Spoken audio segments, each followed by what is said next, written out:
They called it the gun that fixed a mistake.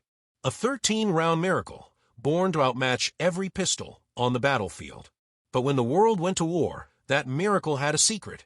It could fail the moment you needed it most. The Browning High Power, brilliant on paper, unreliable in the dirt. A weapon celebrated by generals, cursed by the men who carried it. This is the story of how a near-perfect design hid flaws that cost men their lives. They needed a pistol with more rounds. In the 1920s and 1930s, armies looked at the revolver and saw a dead end. 2, 6, maybe 7 shots, not enough for modern combat.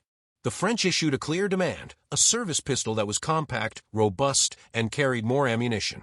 FN Herstal answered that call. They turned to a man whose name carried weight on any shooting range, John Moses Browning. When Browning died in 1926, the work didn't stop. His protégé Dieudonné Say finished the job, and by 1935 the Browning High Power, or P-35, was born. It offered something almost unheard of then, a double-stack magazine that fit 13 rounds into a grip that still felt sensible in a soldier's hand. That single choice, more rounds, defined the pistol. The High Power was meant to solve a tactical problem. When a patrol closes with the enemy, when a pilot crashes behind lines, when a courier is ambushed in the dark, one extra magazine could be the difference between life and death. The designers chased practical power. The result was elegance, a slim, single-action pistol with a high-capacity magazine that looked modern, felt balanced, and promised an edge. For the armies that bought it, the High Power seemed like a forward step. Belgium adopted it.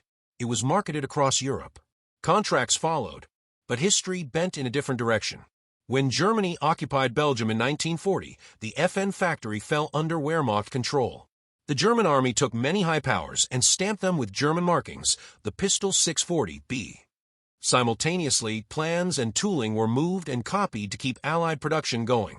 John Inglis and Company in Canada was set up to produce high powers for the Allies.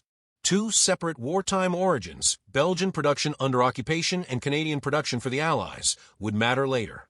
But mass war had a way of exposing design choices. The High Power's genius was its magazine and its balance.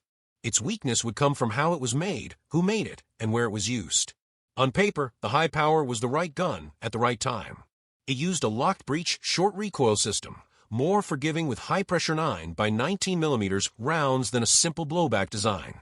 The double-stack magazine increased capacity without making the grip impossibly wide. It borrowed some clever features from older designs and added a compact footprint that fit into military holsters and aircraft cockpits. The pistol was a clear advance. But 2 practical realities lurked behind that simple list of strengths. First, production complexity. The High Power was not a stamped, crudely finished wartime pistol. It demanded careful machining and fitting. Parts had to mate precisely. In peacetime, trained craftsmen could produce superb guns. In wartime, with factories dispersed, workers replaced, and raw materials strained, the same tolerances were harder to maintain. The Inglis plant in Canada did not have full design drawings handed to it. It worked from what could be saved or copied, essentially reverse engineering some elements to keep production alive. That introduced small differences between Canadian production guns and FN's Belgian originals, differences that could matter in the mud and the cold. Second, a handful of design choices that seemed reasonable in testing proved problematic in the field. Early High Powers used an internal extractor and had other parts that later proved less durable under combat conditions. Some wartime pistols showed issues with extractors, double feeds, or inconsistent ejection, problems that became more common when production ramped up and quality control slipped. These weren't catastrophic on a firing range, but they could be deadly in a trench or ruin. War is a machine that chews up patience, supplies, and time. It also magnifies small faults.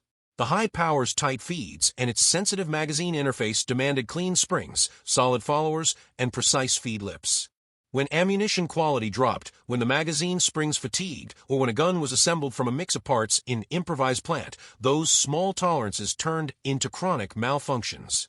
Reports from ranges and front lines eventually filtered back. Field armories saw High Powers with repeated failure to ejects, double feeds, and extractor wear. The Canadian-Inglis production run kept the Allies supplied, but Inglis had to reverse engineer and adapt without full FN blueprints. Early Inglis High Powers were Parkerized and made fast, but the differences mattered. Grip screws differed, sights varied, and some parts were forward fit to tooling that wasn't identical. These were practical realities of wartime manufacturing, not conspiracies, but they added variability to the gun's behavior in combat. Beyond manufacturing, the environment was merciless. Mud, grit, and waterfowl any weapon. But pistols live in pockets, holsters, and backpacks. They're jostled, pressed, and neglected. The high power's internal extractor and tighter feed ramp could be more sensitive to dirt than simpler designs.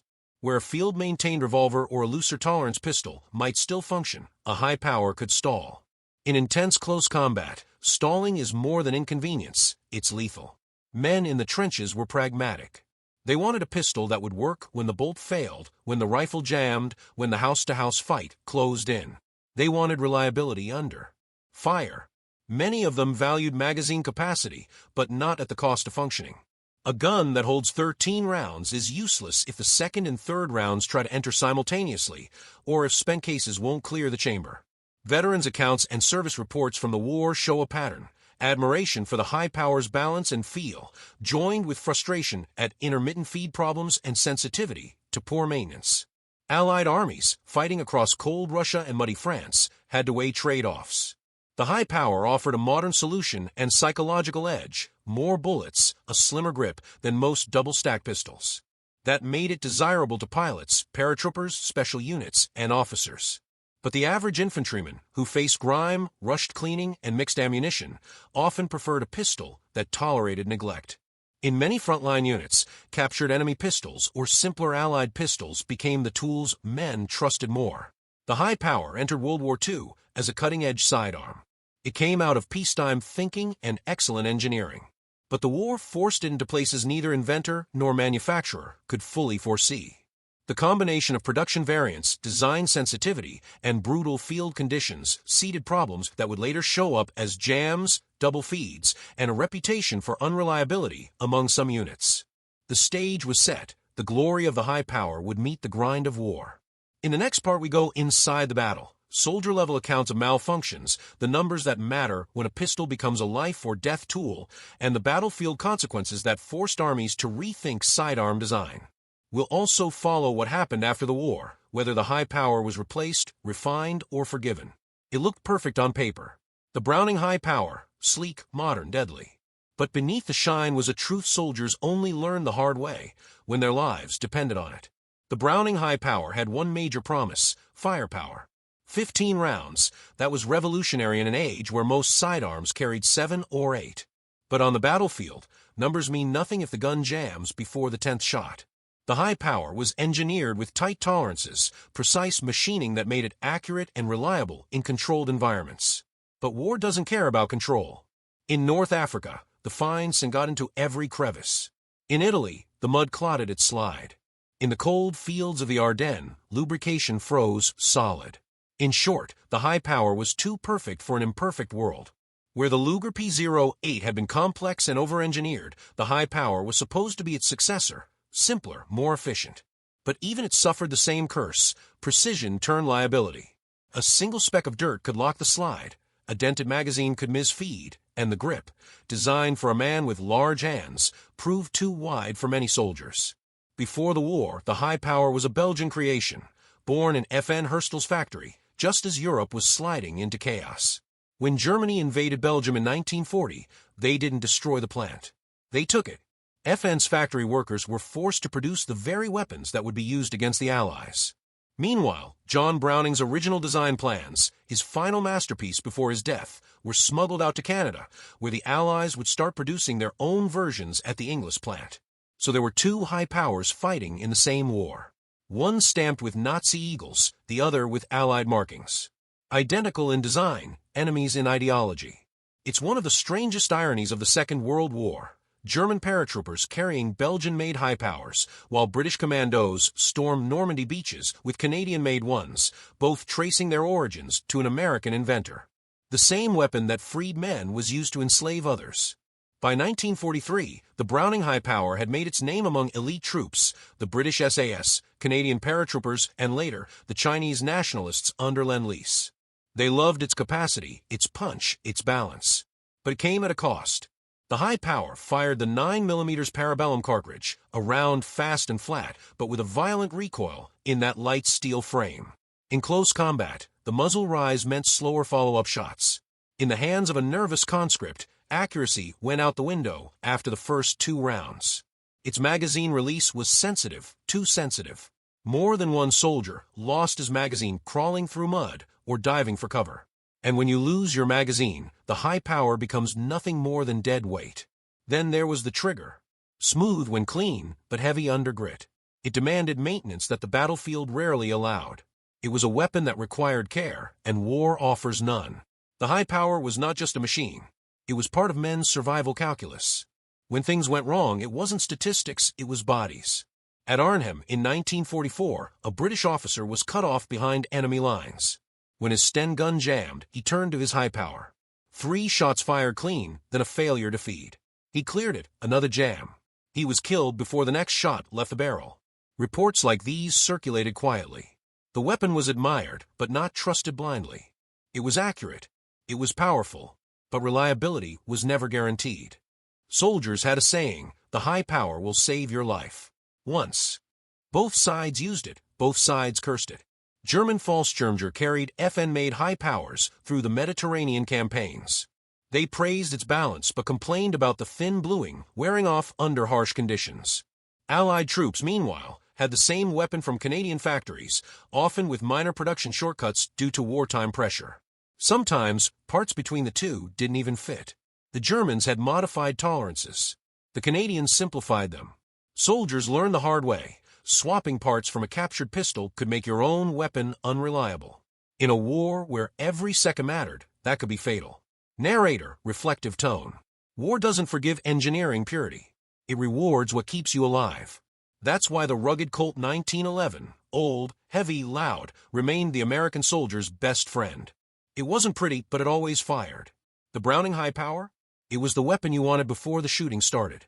John Browning never saw his high power completed.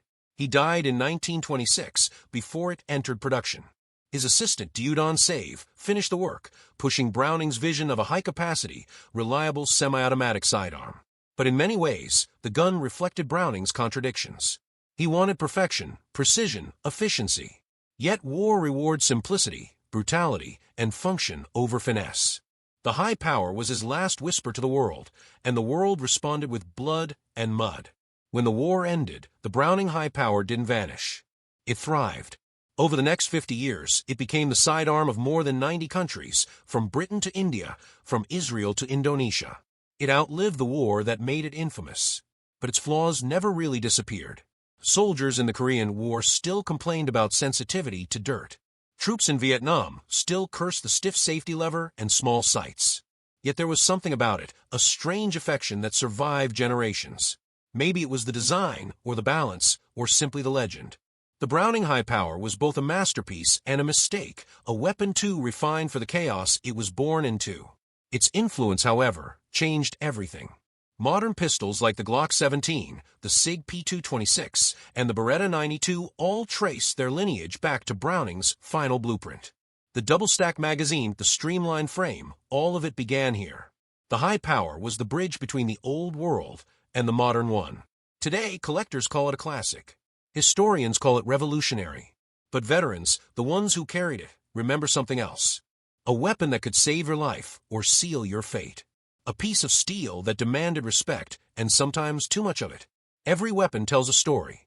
And the Browning high power story isn't one of triumph, it's one of trade-offs. Precision for reliability. Capacity for simplicity. A weapon born from genius that never fully escaped the flaws of its time. In war, the best weapon isn't the one that shoots the fastest or holds the most rounds. It's the one that fires when your hands are shaking and the world is falling apart.